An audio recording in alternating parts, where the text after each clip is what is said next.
大家好啊！你會唔會有時覺得點解有啲人明明背景啊能力同你差唔多，但係人生遭遇咧就好似爭好遠咁喎？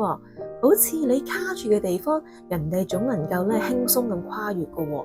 今日咧，我想同你分享一句我好中意嘅說話：問題本身不是問題，如何看問題才是問題。近排咧有兩位嘅女士嘅案主啦，佢哋嘅指紋屬性咧驚人地相似喎。10隻手指裏邊咧有6至7隻嘅屬性咧都係水喎，即係代表住咧佢哋天生嘅模仿力係極強啦，亦都好重感情，亦都極度渴望被欣賞同埋認同噶。佢哋連 TLC 嘅總值都係好相似喎，但係咧佢哋嘅現況咧就好唔同啦。一位咧就係單身嘅案主，而另一位咧就係家庭事業都係雙豐收嘅老闆喎。點解指紋咁相似，命運亦都咁唔同咧？而佢哋嘅童年劇本咧，仲要驚人地相似喎，都係咧有一對習慣用打罵同埋批判嚟表達關心嘅傳統父母。其實關鍵咧就係佢哋日後嘅人生選擇啦。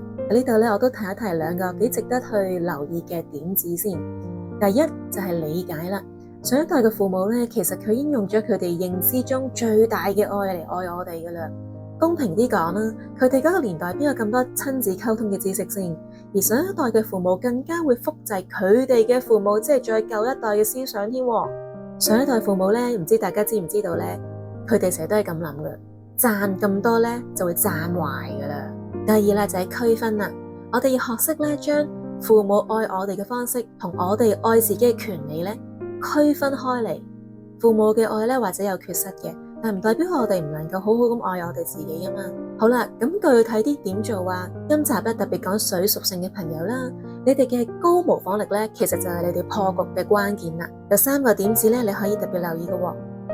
第一，自己欣賞自己，與其等人哋認可自己，不如自己主動搵水飲啦。搵水飲即係咩啊？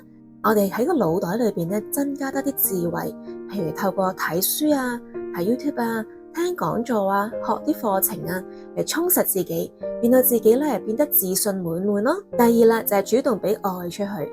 當我哋咧主動去關心啊、服務其他人嘅時候咧，我哋潛意識咧會體驗到愛嘅美好、愛嘅過程。其實咧係等於療癒緊我哋內在嘅缺愛感噶。而當對方俾翻好嘅回饋自己嘅時候，你嘅滿足感啊仲要加倍添。第三就係設立健康界線啦。頭先就提及人哋俾一個好嘅回饋你就滿足感加倍啦。但係總會有情況咧，你對人哋好好，人哋對你唔好噶喎。咁呢個時候就要記住啦，你點對人係你嘅修養，人哋點樣回應你咧係佢哋課題喎。只要問心無愧咧，就係唔需要過度自責噶。初心老師咧特別中意一句說話噶，就係你點對人係你嘅業，佢點對你係佢嘅業，業力嘅業。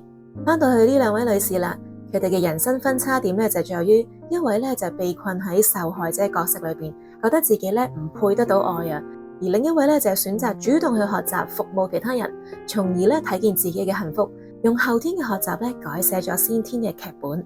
所以咧大家要記住啊，指紋係獨一無二嘅，每個人咧都有屬於自己嘅天賦嘅。水嘅你嘅模仿力啦同共情力咧，係上天賜俾你最靚嘅禮物嚟嘅。與其模仿不被欣賞嘅舊模式，不如開始模仿自愛欣賞嘅新人生啦。從今日起，換一個角度睇問題啊，你就可以從一個重情嘅受害者轉化為一個有同理心、有凝聚力嘅主導者，令到事業同感情都走向豐盛嘅。希望呢集嘅分享俾到大家一啲嘅啟發啊。